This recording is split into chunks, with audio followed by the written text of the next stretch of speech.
Hello, good afternoon. Welcome to News Today here on the JoyNews channel. We're live on DSTV channel 421 and GoTV 144. This is the home of independent, fearless and credible journalism. I am Ernest Minu. Coming up in the next 60 minutes, police on a manhunt for other suspects in the attack on the Amenfi Rural Bank robbery. We have details as two are already in their custody.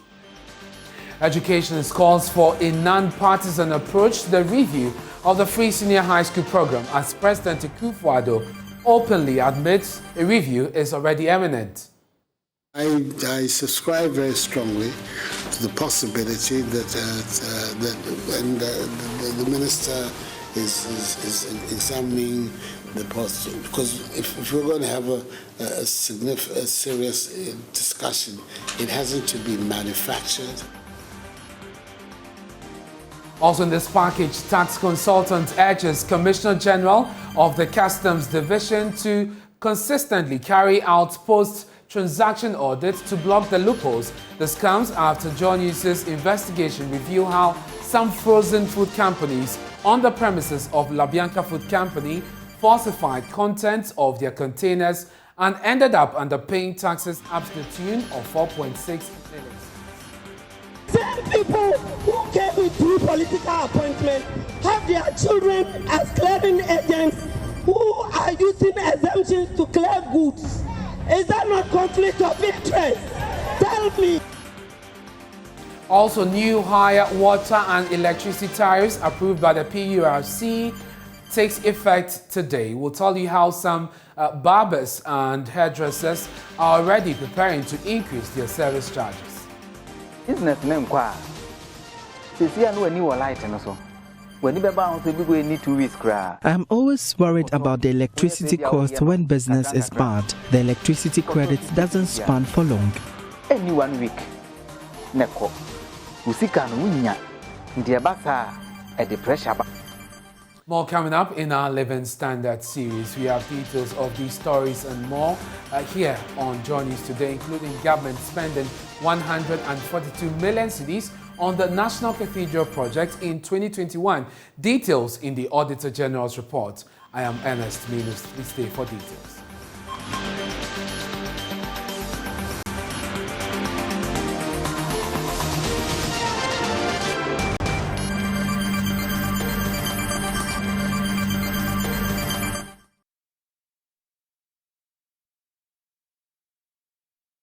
Again, thanks for choosing us. The Ghana Police Service says it has arrested 2 men suspected to be part of an armed robbery gang who attacked the Upper Amenfi Rural Bank at Jukwa, near Wasa Ekropong on June 27, 2022. The suspect, 34-year-old Yahuza Muhammad and 24-year-old Tahiru Isaka, were arrested at hideouts in 2 different locations in the Ashanti region on August 25, 2022. This was contained in a statement issued by the police. Now, 1 other person is reported to have been shot but died later during the intelligence-based operation. The deceased was later identified by the 2 suspects as Gafar Abdul, the leader of the gang. On June 27, 2022, the suspect and 3 other accomplices attacked the bank, disarmed the security guard on duty, assaulted 2 of the bank staff, and made away with an unspecified amount of money and a pump-action gun, according to the police statement. Now, during a chase by the police, the robbers shot 1 man who attempted to mount a roadblock to prevent them from escaping. They are said to have set the vehicle ablaze and abandoned it in the process. The 2 suspects are currently in police custody. 4 vehicles, a motorbike, pistols, and other ammunition were retrieved from them. Let's do some other stories now. And government has spent approximately 9.2 billion Ghana cedis on its flagship programs in 2021. This contained in the Auditor General's report. Tall among the list of programs are the National Cathedral construction, COVID-19 activities, and the free SHS program. Of these, an amount of 142 million Ghana cedis was spent on the National Cathedral, over 1.5 billion Ghana cedis on COVID-19 activity and vaccines. And let me bring you some further detail of the Auditor General's report in the following slides on your screen.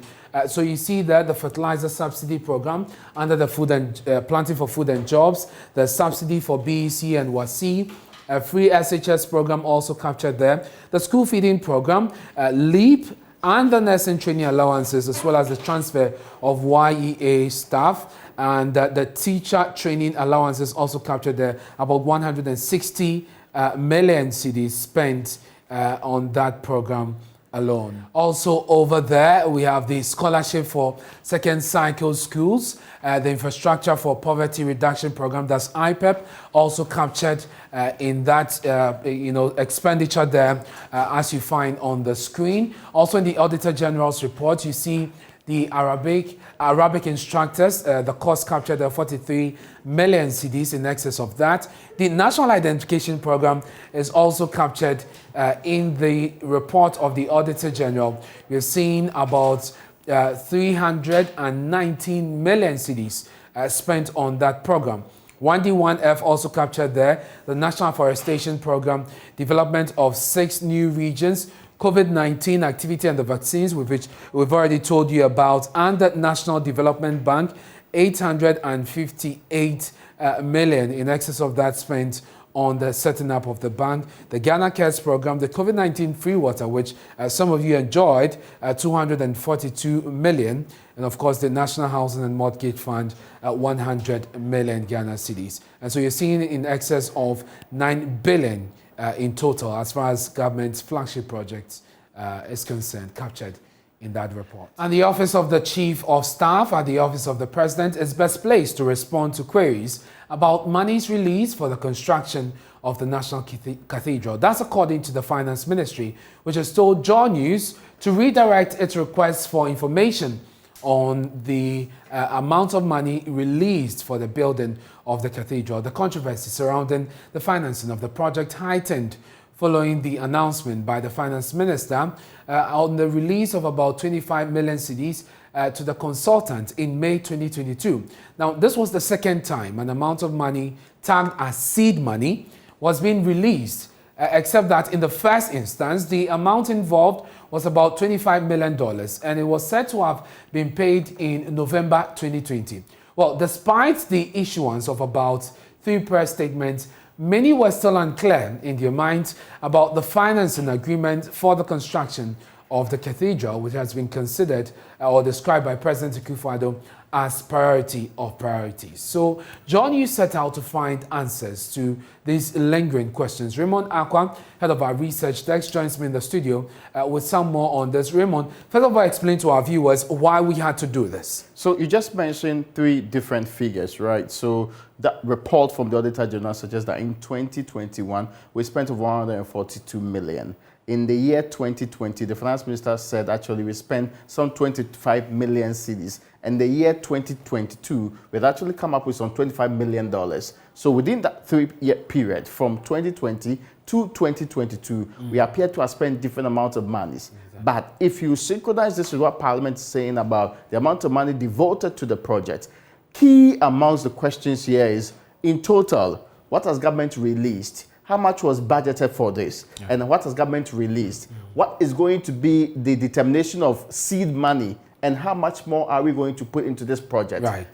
Those are the very important questions that we sought to find answers to. Let's break it down. So specifically, what are we asking the Finance Minister by way of the RTI request we put in? So we asked how much will the entire project cost? Because we'll be hearing different figures from different people. How much of that total cost is being borne by the state in this case, and how much of the cost is being borne by the Christian community, and others we understand are also funding the process and the program. Now, how much has the state and the Finance Ministry released so far towards the construction of the National Cathedral? And we know that Finance Ministry is in charge of releasing money from the state. Right. So that's why we're asking them, how much has your institution released so far for the construction of this project? How much has been raised so far by the private funding activities and donations from churches and the Christian community towards the building of the National Cathedral? And we also asked the question, how much has the state and the Finance Ministry released so far to the architects of the projects, Ajayi and Associates? And we also asked the question, when and why did the government and the National Cathedral Secretariat engage and release funds to Rabede Company Limited The grouping, we understand, is doing some part of the construction. And those are the 7 questions we sought answers to.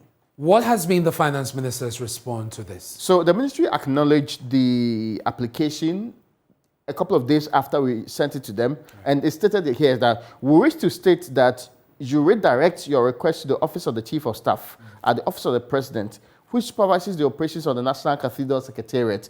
Kindly be informed that our decision is consistent with Section 21B of the Right to Information Act, Act 989. This was signed by the Coordinating Director, Eva Emens, on behalf of the minister. That is what they are basically saying. That even though they may have the information, that's what the article refers to. Right. Even though they may have the information, they can transfer your request to an institution they think is better placed to answer those questions. But how about the National Cathedral Secretariat itself? Do we have any information from them? This letter, a similar one was sent to them because we felt we should get to hear on the sides on this matter, but they are yet to respond to our letter. Right. And of course, we're following up on this, and we'll bring viewers up to speed as and when we have any information from either the Finance Ministry or the Secretariat on the full responses to the questions that we are seeking. Raymond, thank you very much.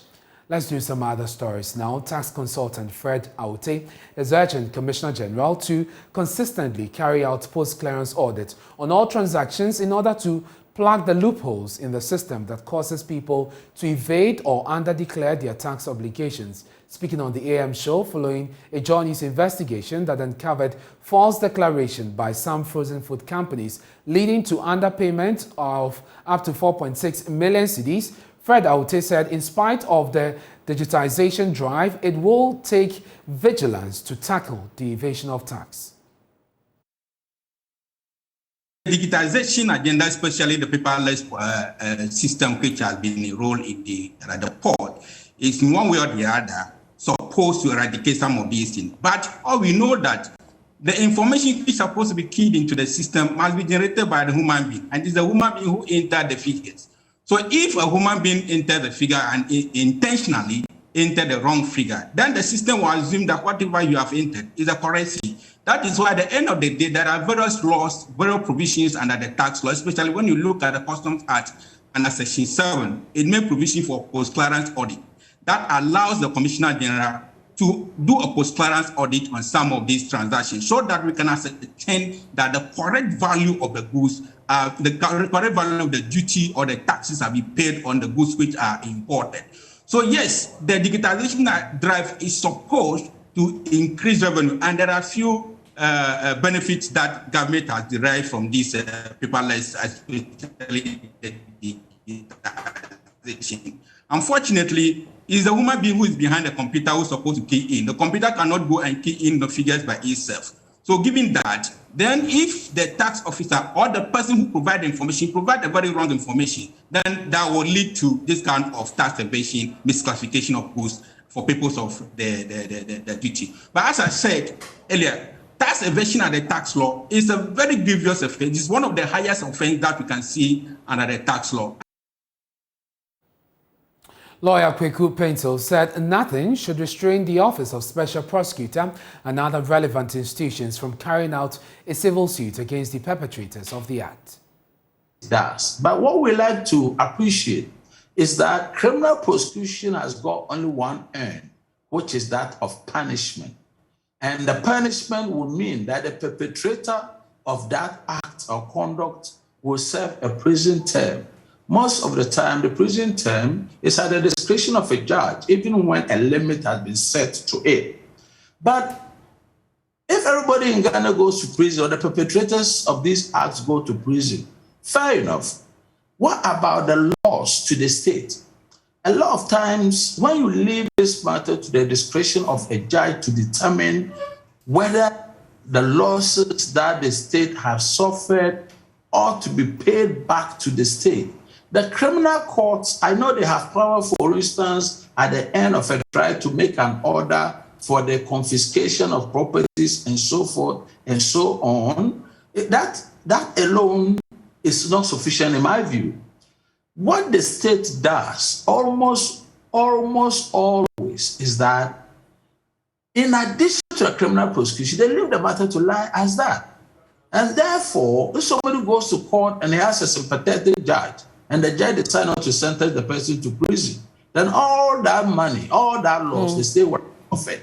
So, in addition to the criminal prosecution, I personally do not see what stops the Office of Special Prosecutor, the YOCO, the Ghana Police, from instituting a civil action against the perpetrators of these acts or conducts.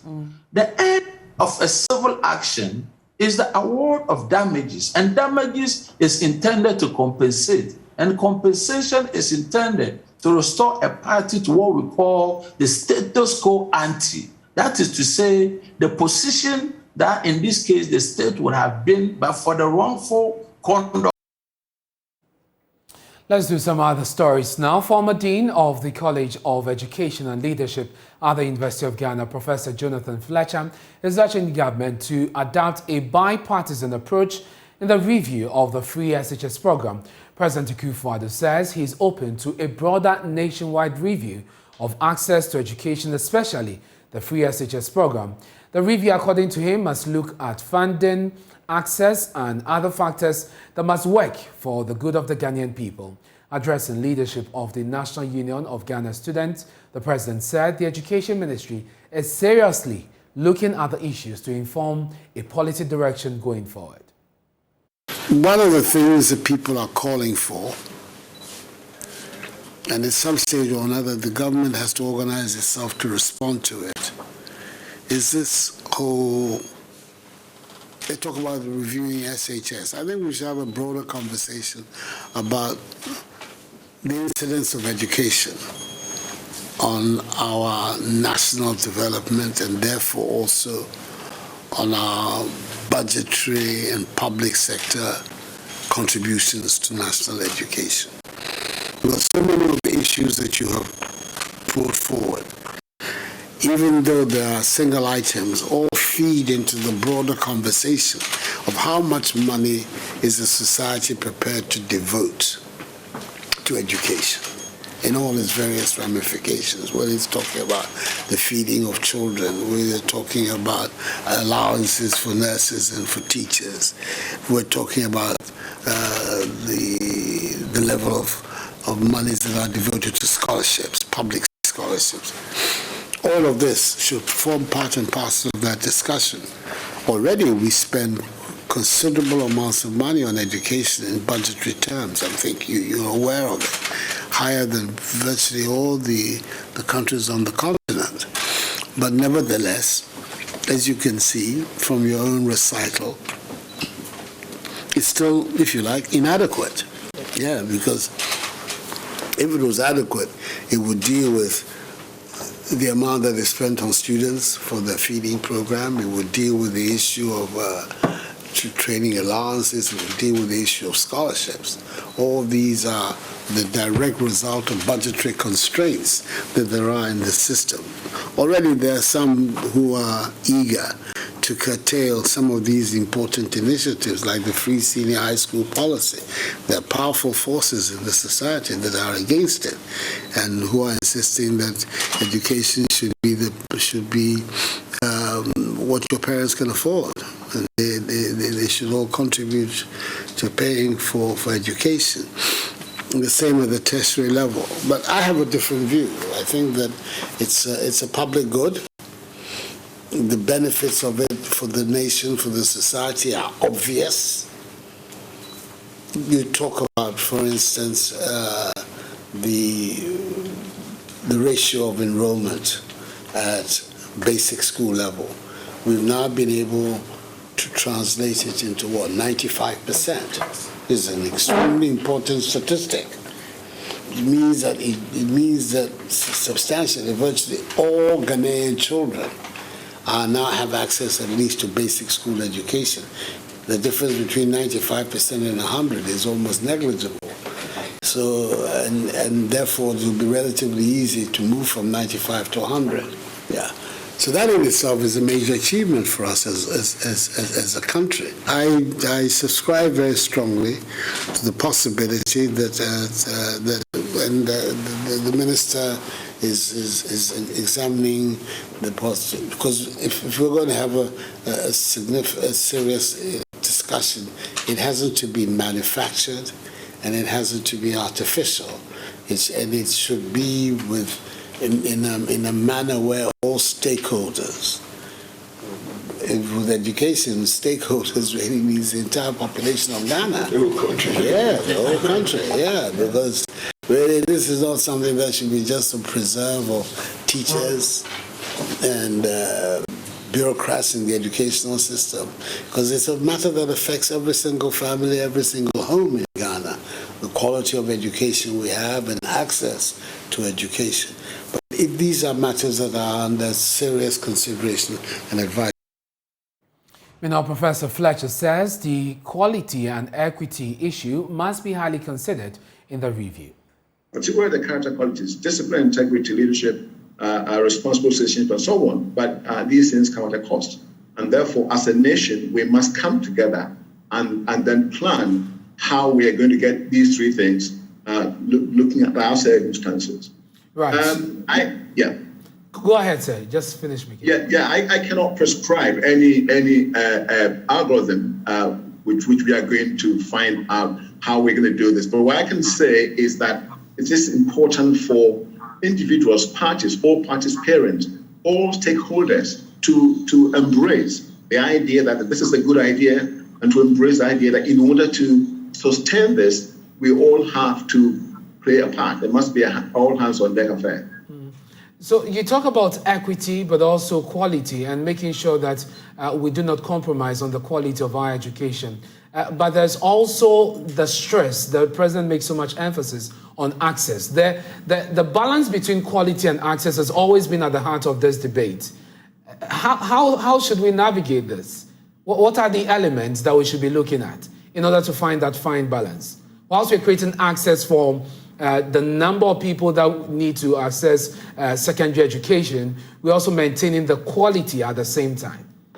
Yeah, absolutely, and that's what exactly the president said. The president said that resources are not adequate. Now, if we had adequate resources, we wouldn't be having that. It wouldn't be a problem, because it is because we don't have adequate resources, which is why we have to maintain that balance. And of course, in many cases, in maintaining balance, there is a tendency of tilting the balance in favor of access. And let's turn our attention now to utility tariffs. As new electricity tariffs kick in today, September 1, some barbering shops and hairdressers in Kumasi are planning to increase their charges. Some players in the beauty business are not happy with the decision to pay 27.1% increase in electricity tariffs. They say that will affect their overhead costs. Love FM's Emmanuel Bright Kweku, however, reports that customers are also considering reducing their patronage of makeover service. Come to industry, the non-residential, the chobbers, the hairdressers, and they were paying 79 SWS.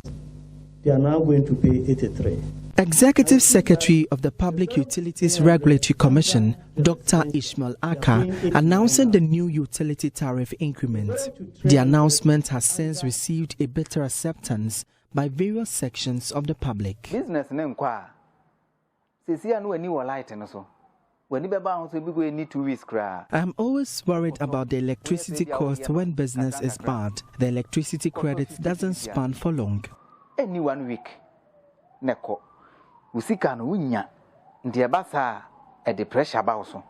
Like many small-scale enterprises, barbering shops and hairdressing salons run heavily on electricity. Naneji, for almost a decade now, has been serving his customers, mostly men, with different hairstyles. Barbering, he tells me, is a profession he delightfully pursued after forfeiting his professional football career. Huge profit gains in the past years incentivized him into the hairstyling industry, but business has been slow in the last 2 years, stemming largely from expensive utility costs and alleged electricity credit theft. Now, Ivandi, be ultimate, na ejuma ne koso. Ti me kwa ejuma, me ye ejuma uti me say, sisi ano na oti ase me botoma ye ma. Na emami nhunu light system. When I started at Ivandi Hostel, business was good. Because of that, I wasn't so much bothered about the electricity cost. But from the past 2 years, the business isn't booming. The 10th Ghana Garden and Flower Fair has opened in Accra. Over 100 exhibitors are expected to patronize the fair this year at the A4 Sutherland Park from the 31st of August to the 4th of September 2022. Organizers of the fair, Stratcom Africa, believe this year's exhibition will promote positive attitude towards floriculture and also horticulture. JoyNews' Tasha Michelle was at the opening and filed this report. Since 2013, the Ghana Garden and Flower Fair have transformed into one of the most anticipated fairs in the country for flower enthusiasts. The fair, which started with 14 exhibitors and 1,400 attendees, has seen a massive improvement with over 100 exhibitors and 20,000 attendees at the last edition. The fair is an initiative by the Strategic Communication that seeks to improve the fauna and flora of the country. The beautiful display of flowers of different colors and species always brings a spark to the A4 Sutherland Park every year. Here is Madam Esther Koba, the brain behind the initiative.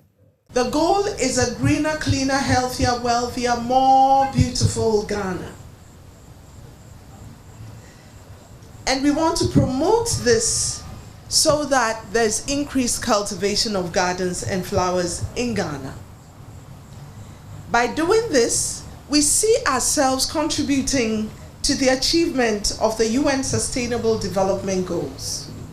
The traffic has increased from 14 exhibitors and 1,400 visitors to last year 149 exhibitors and over 20,000 visitors within 5 days. Let me say that is the power of strategic communications. Communication is not just speaking. Communication is not just the ability to design a pamphlet. Communication is the ability to speak the language of the mind. She also added that initiatives will be rolled out for the sustainability of the flower movement to make Ghana a beautiful country. We're promoting inter-house garden competitions, inter-school garden competitions, and then also we are partnering with municipal assemblies. 2 of them already are in a hurry to sign agreements with us. They say they want to work with us to beautify their neighborhoods. So through the municipal assemblies, we hope that we will be able to establish garden clubs. And these, we hope, will help to mobilize more people. The fair also attracted some dignitaries, among which was the Deputy CEO of the Ghana Expo Promotion Authority, Albert Kasim Diwura. He observed that flowers and medicinal plants were part of the top 10 earnings in the agriculture sector, and there's the need to see flowers beyond their aesthetic nature.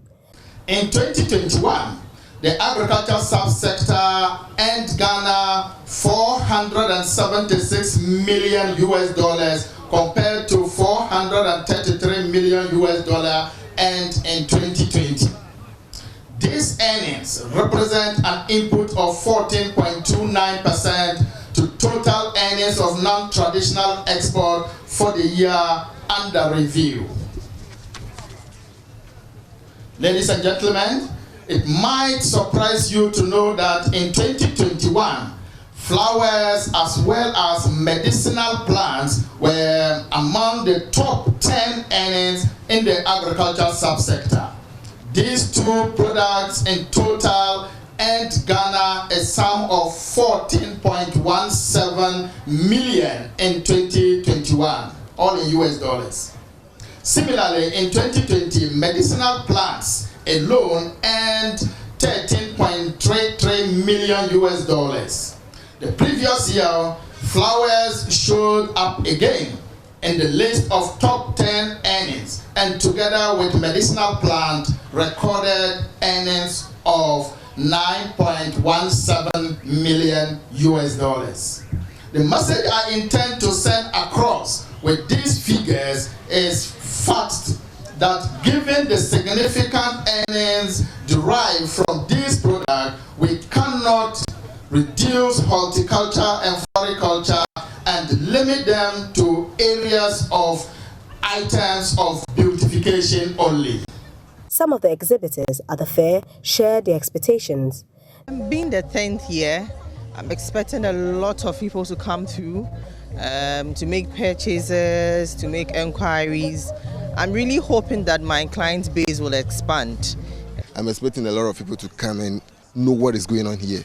Maybe if you haven't been here before or this is your first time, I'm here to help you to know about the flowers and the benefit, the profit, everything.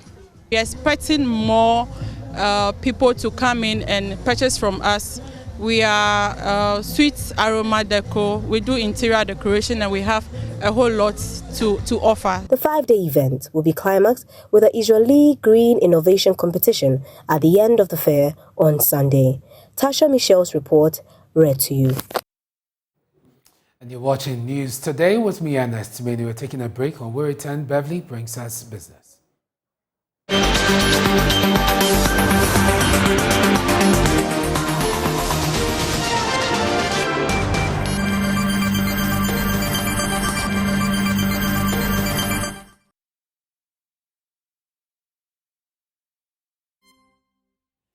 Hello, good afternoon. Let's do business with me, Beverly Broom.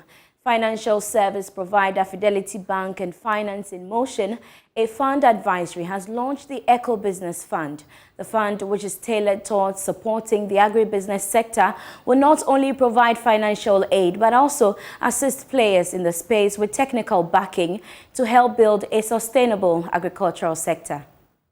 Speaking at the launch of the Eco Business Fund, the managing director of Fidelity Bank, Julian Oponi, has revealed that the bank is committed to supporting the agribusiness sector, the sector which is a major driver of the country's economy, and as an indigenous financial service provider, Fidelity Bank is committed to doing whatever it takes to grow the sector. I think one of the issues that is very pertinent at the moment is we hear about the access to finance for the agri sector and the fact that everybody says that growing agri sector is the future for economies like ours. Ghana is not excluded from that. And so as a bank that is predominantly based in Ghana, very little operations everywhere else, if we don't impact on that part, then we won't be doing our bit. And that's why it's important that we are the forefront.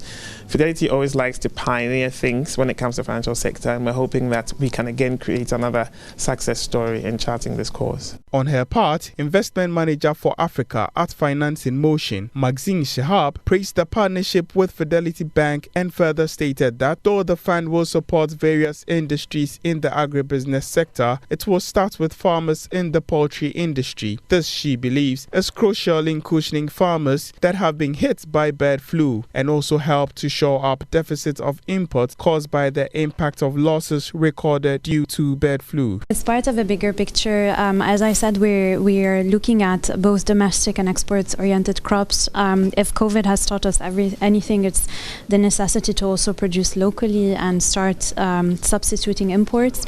So both sets of commodities are very important for us. Poultry just came as a first, let's say, need from the clients of the bank, particularly given the current bird flu that is going on. So we are looking to put in place a program together to help prevent, let's say, more damages than has already happened to poultry farmers. But we are very much looking at working together also on maize, on soya, coconut, mango, and many other commodities. The Eco Business Fund will not only provide funding support for farmers, but will also provide technical assistance, which is aimed at building a sustainable agribusiness sector.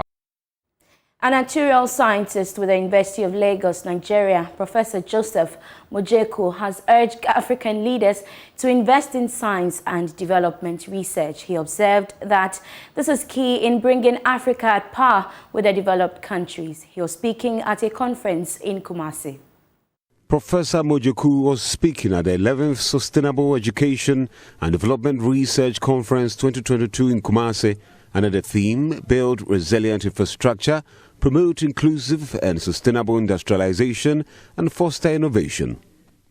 Professor Mojeku noted that social unrest has hampered the development of many African countries. He believes the situation has contributed largely to brain drain. It is observed that Africa is lacking behind in areas of education, research, and innovation.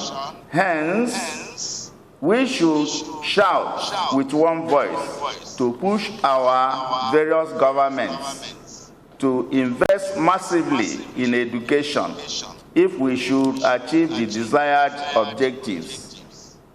There is therefore the need for the global south, that is developing countries in general, to invest massively in education, research, and social infrastructures, and to formulate guidelines or policies to shape research efforts in all ramifications of human endeavors. If the developing countries and their organizations are to catch up with the advanced countries of the global north. Speaking on behalf of the Vice-Chancellor of KNUST, Provost of the College of Art and Built Environment, Professor John Tiambugri, charged the participants to deliberate on solutions to the continent's challenges. The litany of challenges and problems have been well known and documented over the years. What is less known and documented is what the innovative solutions to these developmental challenges and problems are, and these should engage your attention as researchers, professionals, and innovators. The conference showcased several peer-reviewed papers relating to engineering, built environment, hospitality and tourism, oil and gas, and energy, among others. Dr. Emmanuel Bamfuaje is coordinator of the conference. Africa, we are not doing well apart from the northern part of Africa. And when you zero into Ghana, similar situation, you go to your communities, most of the communities are in rural communities. They don't have more travel road, and that is what this research conference seeks to address, where we are able to come out with 10 papers and some communique so that at least the various agencies can work with the recommendation to improve or achieve the target of the SDGs. Reporting for JoyNews, Kwesi Deborah. That's all for business now. We have more business coming up on Marketplace at 1 p.m. My name is Beverly Broom. Up next is sports.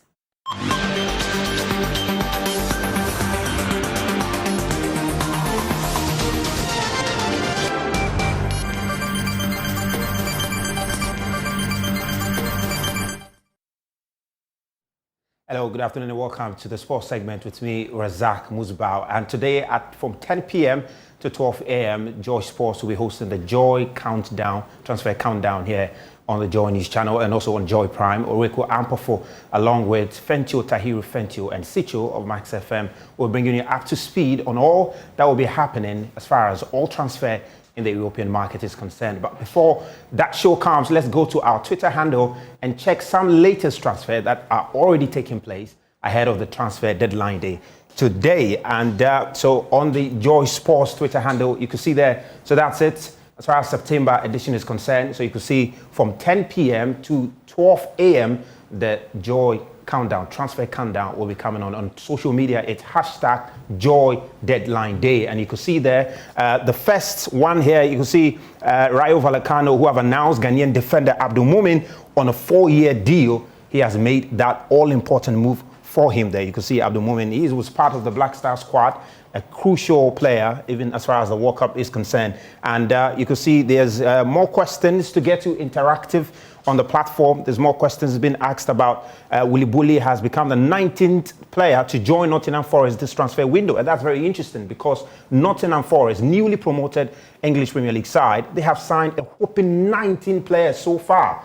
And that obviously is interesting over there and creating a completely new squad there. And moving on, you can see, so that's the show. That's the big one coming up later today. Oreko Ampofo will be hosting that. The Joy Sports Transfer Countdown, you can see the global edition with Oreko Ampofo coming up today from 10 p.m. to 12 a.m. Fentio, Tahiru Fentio, and Sicho will all be part of the conversation. And there's a bit of, talk about Leicester City's Daniel Amate there, and you can see the coach and a few others passing comment about him that he's a very committed player, one who is giving his all for the club and helping the club as far as all others is concerned. And it's very important because Leicester City have lost Wesley Fofana to Chelsea, and that means they have to do all they can to keep Amate, very crucial player as far as their defensive setup is concerned. So Daniel Amate is most certainly going to stay at Leicester City, possibly for maybe 2, 3, 4 more years to come there. So that's it. But there's going to be more as far as this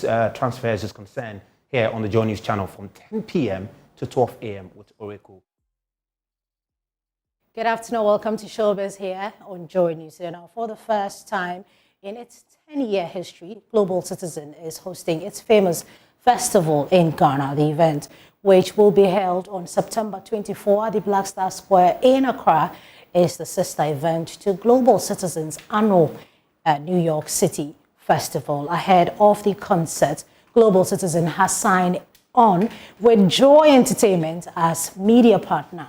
Joy Entertainment comes on board with a lot of experience in media coverage and promises to give of its best in this proud partnership. The event will cover via Joy FM, Joy Prime, Hit FM, JoyNews, myjoyonline.com, and all social media platforms. Joy Entertainment is proud and excited to be associated with the Global Citizen Festival as it marks its 10-year anniversary of impacting and causing positive change in the world. The management of Joy Entertainment is already putting measures in place to ensure an international standard media coverage of the event that focuses on driving commitments towards defeating extreme poverty. Now, performing for the first time in Ghana is R&B legend Asha Raymond, singer-songwriter Caesar, Hair, and Nigeria's Thames. Also joining the lineup are English rapper Stormzy, singer Jackie, Sarkodie, and Stonebwoy.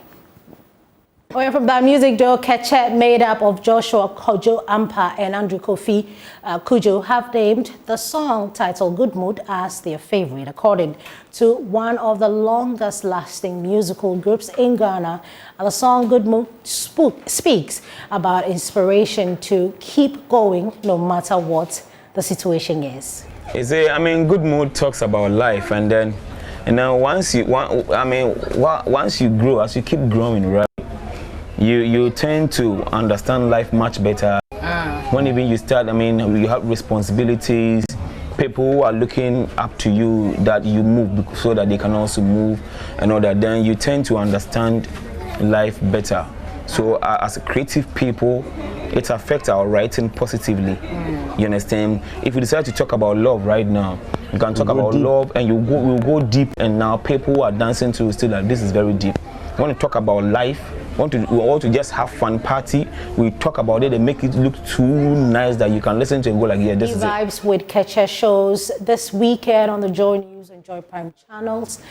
You should make a date with us. That'll be all for Showbiz here on JoyNews today. Good afternoon to you, Ernest. Good afternoon, Becky. And that's our show for this afternoon. Yeah, I saw you last night and you were here. Good to see you this afternoon. Me too. All right. I won't be with you this evening, but I trust that you'll be good. Right? Yeah. Okay, so that's it. Thank you very much for your company. Beverly is standing by. Daryl will bring you Marketplace. Stay with us.